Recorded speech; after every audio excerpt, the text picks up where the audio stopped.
Morning. मैं सोनू मिश्रा स्वागत करता हूं आपका अपने चैनल में। दोस्तों, उम्मीद करता हूं कि आप जहां भी हैं सुरक्षित हैं, स्वस्थ हैं और ये भी उम्मीद करता हूं कि अपनी पढ़ाई लिखाई आप निरंतर चालू रखे हुए हैं, आपने ये ब्रेक नहीं लगाया है। चलते हैं, कुछ सीखते हैं आज नया।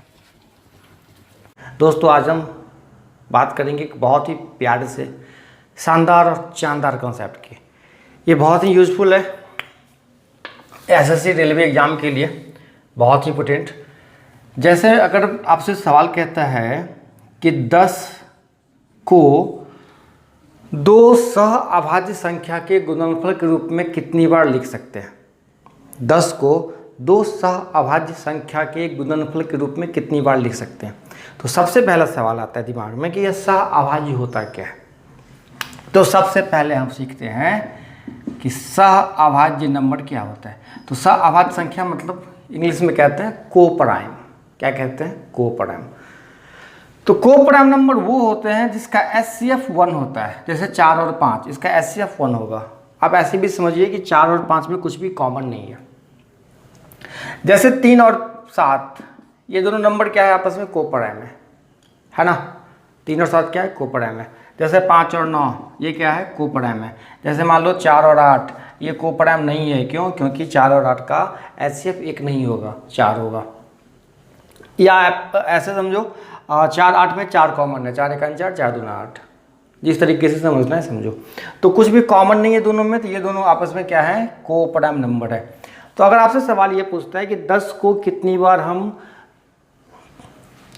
दो सह अभाज्य संख्या के गुणनफल के रूप में लिख सकते हैं, तो सबसे पहले एक बात बताओ, 10 को दो संख्या के गुणनफल के रूप में लिखना होगा तो कैसे लिखेंगे? 1 गुने 10, 2 गुने 5। तो मोटा मोटी अब 1 भी नहीं होगा। तो अब देखो, ये भी सह अभाज्य के रूप में ही है और ये भी सह अभाज्य के रूप में ही है। इसका मतलब हम कितनी बार लिख सकते हैं? इसको 2 बार लिख सकते हैं। तो ऐसे गुना करके क्या करना पड़ेगा? आपको चेक करना पड़ेगा।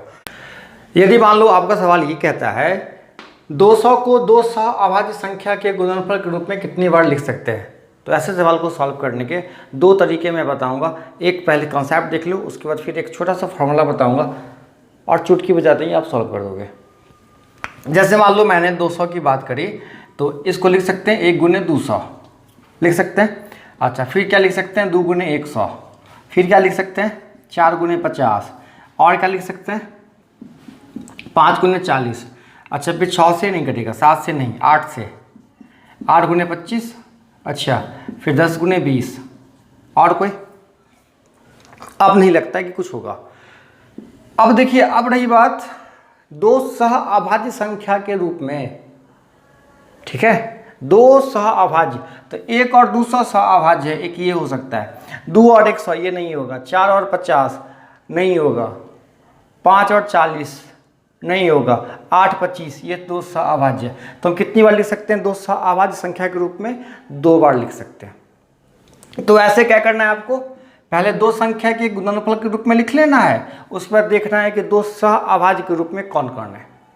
तो ऐसे गुना के रूप में लिखने से क्या हो सकता है कि कभी न कभी हो सकता है कोई संख्या मिस हो जाए, छूट जाए, दिमाग में आए नहीं, तो फिर दिक्कत हो जाएगी, काउंटिंग गड़बड़। अब क्या करना है? ऐसे सवाल को सॉल्व करने के लिए एक फार्मूला इस्तेमाल करना है। वो कौन सा फार्मूला है, आप बस देखते रहिए, हम आपको क्या बता रहे हैं। जैसे मान लीजिए इसी सवाल को सॉल्व करने का अगर मैं तरीका बताऊं, तो इन चीज़ों को मिटा देता हूं। तो जो फार्मूला मैं आपको बताऊंगा, उस फार्मूला से सीखने से पहले आपको ये श्योर होना चाहिए कि आपको प्राइम फैक्टर करने आता है कि नहीं। गुणनखंड निकालने, अभाज्य गुणनखंड निकालने, क्या करने? अभाज्य गुणनखंड। जैसे 200 का अगर हम फैक्टर करें तो क्या करेंगे? 2 गुने 2 गुने 2 और 5 गुने 5, 2 दूना 4, 4 दूना 8, 8 पंचे 40, 40 पंचे 200। तो अब क्या करना है? आपको ये पता करना है कि आपको कौन कौन सी संख्या इस्तेमाल हुई है। यहाँ पे 2 इस्तेमाल हुई है और 5 इस्तेमाल हुई है। मतलब जितनी संख्या इस्तेमाल की गई है उसको एन से डिनोट कर दो। तो कितनी संख्या इस्तेमाल की गई है? 2 और 5। तो कितनी बार 2 ये नहीं देखना है, ये देखना है कि कौन कौन सी संख्या, 2 संख्या और 5 संख्या। तो 2 संख्या इस्तेमाल की गई है, 2 और 5। आपको क्या करना है? एक फार्मूला इस्तेमाल करना है। फार्मूला कौन सा? 2 का पावर n-1। और n क्या है? कितनी बार संख्या इस्तेमाल, सॉरी, कौन कौन सी संख्या इस्तेमाल की गई है, तो 2 इस्तेमाल की गई है और 5 इस्तेमाल की गई है, तो यही हो गया n की वैल्यू। तो 2 का पावर n-1 क्या करना है, 2 का पावर 2 - 1, 2 का पावर 1 बराबर 2, यही हो गया आपका आंसर। ठीक है, तो इससे पहले 2 आंसर आया था ना। एक और एग्जांपल देखते हैं, मिटा देता हूँ। ओके, अब मान के चलो 200 के बदले मैं कर देता हूँ 300, कोई दिक्कत नहीं है। चलिए, तो 300 की अगर बात करें तो हम लिख सकते हैं इसको 3 गुने 100, तो 300, और फिर 100 का फैक्टर करेंगे तो 2 गुने 2 और फिर 5 गुने 5। तो कितने संख्या का इस्तेमाल किया गया है, 3 का इस्तेमाल किया गया है, 2 का इस्तेमाल किया गया और 5 का इस्तेमाल किया गया है। कौन सा नंबर कितने बार इस्तेमाल किया गया ये बिल्कुल नहीं देखना है, बस ये देखना है कि कौन कौन सा नंबर इस्तेमाल किया गया है। तो 3, 2 और 5, तो ये n की वैल्यू हो गई कितनी, 3, तो n बराबर 3 हो गया। तो कौन सा फॉर्मूला अप्लाई करना है, 2 का पावर n-1, बस यही फॉर्मूला इस्तेमाल करना है।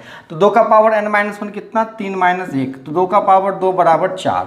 तो अगर आप 300 को 2 सह-अभाज्य संख्या के रूप में लिखेंगे तो 4 बार लिख सकते हैं। कितनी बार, 4 बार, आप चेक कर लीजिएगा। चलिए एक और एग्जाम्पल की बात करते हैं। मान लीजिए आपको दे रखा है 480, तो क्या करेंगे, सवाल क्या आपका, 480 को 2 सह-अभाज्य संख्या के गुणनफल के रूप में कितनी बार लिख सकते हैं। तो सबसे पहले एक काम करना क्या है, 480 का प्राइम फैक्टर करना है। तो प्राइम फैक्टर में अगर आपको थोड़ी तकलीफ हो तो आप क्या करिए ना, एक नंबर को 2 भाग में बांट लीजिए।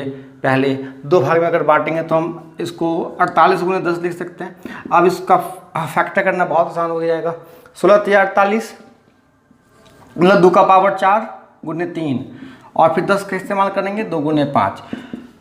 तो आप बताइए कितने n की वैल्यू कितनी होगी, तो n की वैल्यू होगी 2 इस्तेमाल हुआ है, 3 इस्तेमाल हुआ है और 5 इस्तेमाल हुआ है, तो n बराबर कितना हो गया, 3।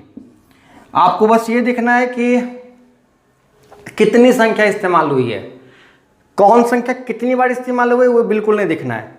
ये बिल्कुल नहीं देखना है कि 2 कितनी बार इस्तेमाल हुआ है, बस ये देखना है कि 2 इस्तेमाल हुआ है। हाँ हो गया, 2 का काउंट कर लिए, 3 का भी काउंट कर लिए, 5 का भी काउंट कर लिए, n बराबर 3। फार्मूला कौन सा अप्लाई करना है, 2 का पावर n-1, तो 2 का पावर n कितना, 3 - 1, 2 का पावर 2 बराबर कितना, 4। ये हो गया आपका आंसर। अगर 480 को आप 2 सह-अभाज्य संख्या के गुणनफल के रूप में लिखेंगे तो आप मैक्सिमम 4 बार लिख सकते हैं, यही आपका आंसर होगा। ठीक है, कोई दिक्कत। चलिए कॉन्सेप्ट समझ में आ गया हो तो कमेंट करके जरूर बताइएगा, नहीं भी समझ में आया फिर ही बताइएगा। और अगर मेरी और आपकी मुलाकात पहली बार हो रही हो और आपको कॉन्सेप्ट सीखना अच्छा लगता हो हमसे, तो इस चैनल को अपना बना लीजिएगा, मतलब ये कि चैनल को सब्सक्राइब कर लीजिएगा। ठीक है, मिलते हैं अगले वीडियो में।